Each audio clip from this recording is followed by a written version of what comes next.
Welcome back. And so this is part 3 of the Cuban Revolution. And so let me go into presentation mode. Alright, so now it says watch the following video, then construct a timeline of events on the Cuban Revolution from 1952 when Batista seized power to 1959 when he fled Cuba and Fidel Castro took over. And of course, you know, this is a part of what you're required to do for your presentation. So let's see. Here's a video, and you notice how I placed my my video within a flat screen television. Yeah. All right, so let's watch the video by clicking on the video.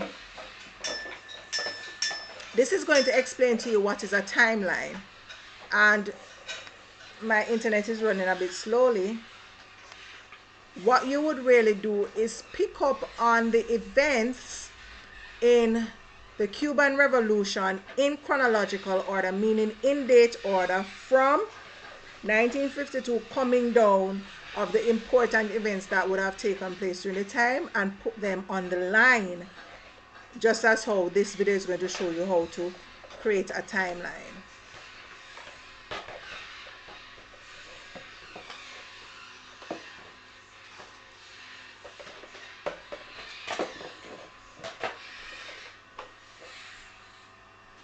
Alright, so we'll have to wait until the internet is doing better. Hi friends! Here it is. Today's lesson is all about timelines. Our learning goal for today says, I can order events on a timeline. Okay, so what is a timeline? Well, a timeline is exactly what it says. It's a line. I mean, good name, huh? It's a big, long line, and what it does on that line is it does important work. It organizes events in order. When we talked about retelling a story, we talked about the events or the things that happen in the story. So a timeline takes things that happen and it puts them in order. It's a nice tool to help us organize the things that happen. Usually when we use a timeline, we're talking about someone's life. So we start at the beginning of their life, and then we pick out big important dates and we put those on the line in an organized way.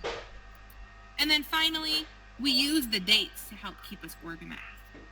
I'm going to show you how to build a timeline by telling you about my friend Henry. Okay? So, here's my friend Henry as a baby. Isn't he so cute? I know. And Henry was born in 1981. Now, to you, that probably seems like a long time ago, but Henry's my good friend, and we were born at the exact same time, so it doesn't seem like that long. So Henry was born in 1981. What do you want? When Henry was 5, he started kindergarten, and it says in 1986, Henry started kindergarten. My, he's grown. Here's Henry when he started college. Henry went to college in 1999. He loved college. College was so much fun. And then here's Henry as an adult. This is how I know him now. In 2010, Henry finished medical school and became a doctor. Okay, so I just told you about different important events in Henry's life. Now I'm going to use a timeline to organize everything and create a timeline about Henry's life. So if I'm making a timeline, I have to start with the most important thing first, which is, ding ding ding, you got it, the line, of course. Alright, now I'm going to think back about the information that we read about Henry. And all the dates I'm going to put in order that they happened, based on the year. The way I'm going to do that is I'm just going to put the dates on the line first in order. So we had 1981, 1986, 1999, and 2010. Now, just like in a story, I want to start with the beginning and then go to the middle and then the end. So I started at the very beginning, 1981, and I worked my way through the events to 2010. Okay, so I put it in order on the line. And now what I want to do is I want to go back and think about the information about the events and add that to the timeline. Alright, so in 1981, do you remember what happened first in Henry's life? Good, yeah. He was born. That's normally what happens first in our lives. Alright, so Henry was born in 1981. And do you see how I matched up the event in order with the date? See the date, and then the event is right underneath it. I didn't have to write a lot about it because timelines are just supposed to be a quick little snapshot into all of the big events. So I'm not going to write a paragraph about all the information about when he was born, but but just I'm going to say it really quickly. All right, let's move on to 1986. So Henry was born in 1986. Do you remember what in 1981. And then in 1986, he started something really important. Do you remember what that was? Good job, yeah. He started kindergarten. Kindergarten is such an important year because it's when you start being a school student. Like my kiddo likes to call him a school ager. A student who gets to go to school. And school is, of course, so important. We have to add that to our timeline. All right, so he went to elementary school and kindergarten, and then in 1999, he started college. That's where you'll go after you finish high school, probably. All right? And then finally, after college, he went on to become a doctor. He had to go to a whole bunch of college and a special school for doctors. And then in 2010, he officially was a doctor. And let's look at our timeline. I made sure that it was nice and neat, and that line, actually, the beginning of our timeline, helped to keep us organized. It's such a good tool. If you looked at this timeline really quickly, would you be able to tell me what happened at different points of Henry's life? Yeah. It's a good tool for putting things in order, and then also giving us a quick peek into the big things that happen in someone's life. Question for you. I didn't add in there like all the trips that Henry took to like McDonald's, or the time that he had an upset tummy ache. All right, so we continue, and the timeline you will see. I'm going to show you how you would do it and save it, and then you can place it as a picture in your PowerPoint presentation, or possibly you can even do it within your PowerPoint. All right, so here I am in Microsoft Word, and if I wanted to create a timeline, I would of course go to Insert, Chart, and I'm going to look at the templates now. Am I in the right place? No, it doesn't seem so. Let me go to Smart Art.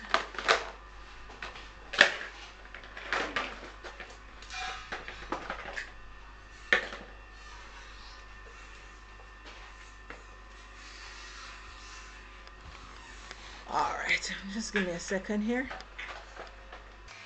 Okay, so here I am in Microsoft Word. Just had to double check something, and I click on Insert, Smart Art, and I go to Process.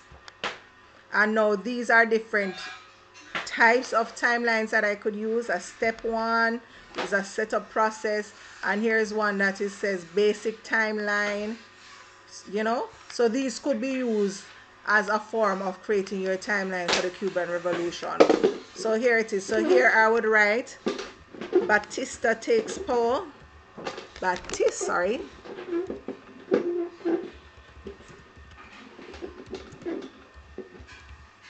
All right, and I could choose to put the year here.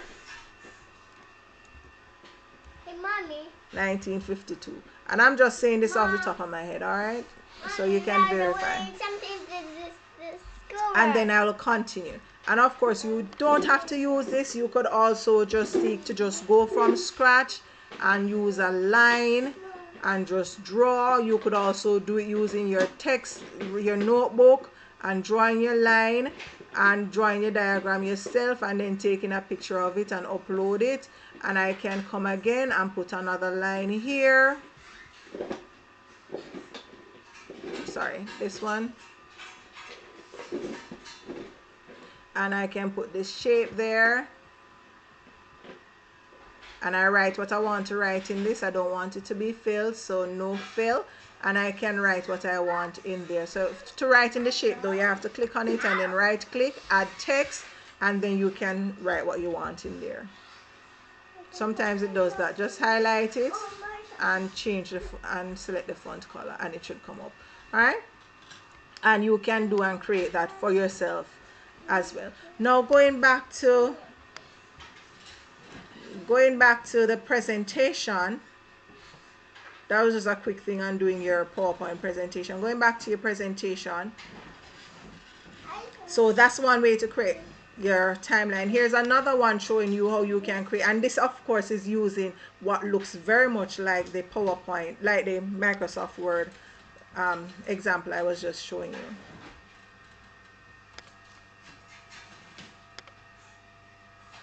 And of course you are bearing with my internet. Mommy, what's this?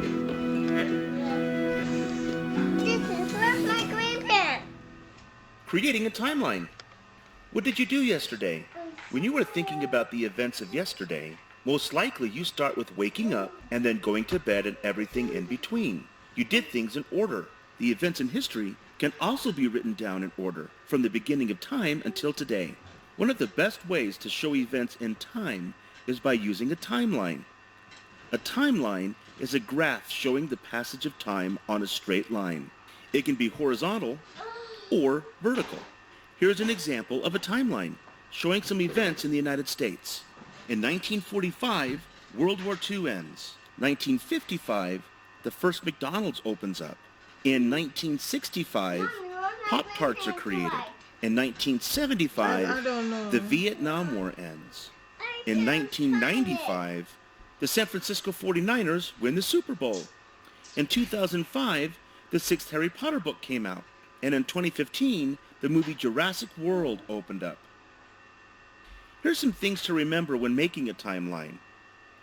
A timeline can be created using years, months, days, or even hours as the time periods.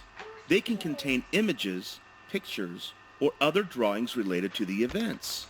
A timeline can start and end at any time, or show 1 year, 1 month, or 1 day in history.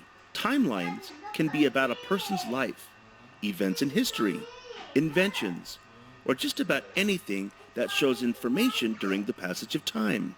The spaces between time periods should match the time. For example, notice this timeline. It shows every 10 years, except there is a larger gap or interval between 1975 and 1995 because 20 years have passed. Timelines can be fun and they're easy to create. In this example, we are going to create a vertical timeline. Step 1. What events will the timeline show? In this example, we're going to use the life of a child. Step 2. What time periods will be used? We're going to use years. Step 3. What are the intervals? In this example, they will be changing depending on the year. Step 4. Will there be images or drawings? Yes, there will be some images. Step 5. Create the timeline. Decide whether it will be vertical or horizontal. In this example, we're going to do a vertical timeline. The timeline shows the events in the child's life, from when they were born until the present time, starting 3rd grade at a new school. Of course, many other events could be added to the timeline, such as the first tooth, beginning kindergarten, or other important events in the child's life. Timelines show the order of events in a person's life or history. They give some information about an event and are easy to follow along. Creating a timeline is as easy as drawing a straight line with a ruler. What was the most important event in your life that can be on a timeline? Why was it important? All right, and so that is it for our timeline. They give some information about an event and are easy to follow along. Creating a timeline is as easy as drawing a straight line with a ruler. What was the most... And so we go back to our presentation. Sorry. Right. And so we would have seen another timeline there, how it can be done. So now, what I would want you to do as well, so I know you're working on your PowerPoint presentation and this can be included, as well as you may just choose to discuss it when we meet again next Thursday. Speak to older relatives or persons with Cuban connections to find out their thoughts on Castro and the Cuban Revolution. So if you check it out, you might be surprised to find out that a lot of Jamaicans have been to Cuba, have worked in Cuba, and some are still working in Cuba. As a matter of fact, there is somebody I know of right now in James Hill, and I'm sure there are others, who spent time in Cuba. And I think I need to get her permission first before publicizing her name to say you can check. But just ask around in your community. Ask your parents if they know anything about Cuba and the Cuban and Jamaican relationship. And if they know anything about the Cuban Revolution and stuff and their thoughts on it, right?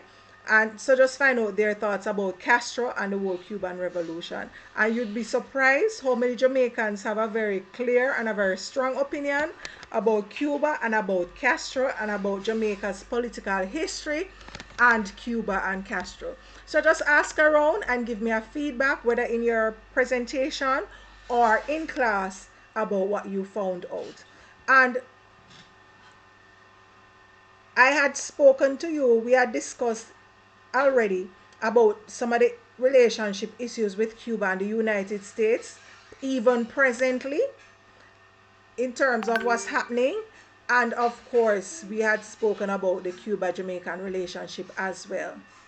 So, and that's it. Here is some additional information. And this image that you're seeing was created using slides, which is, as I said before, another version of PowerPoint.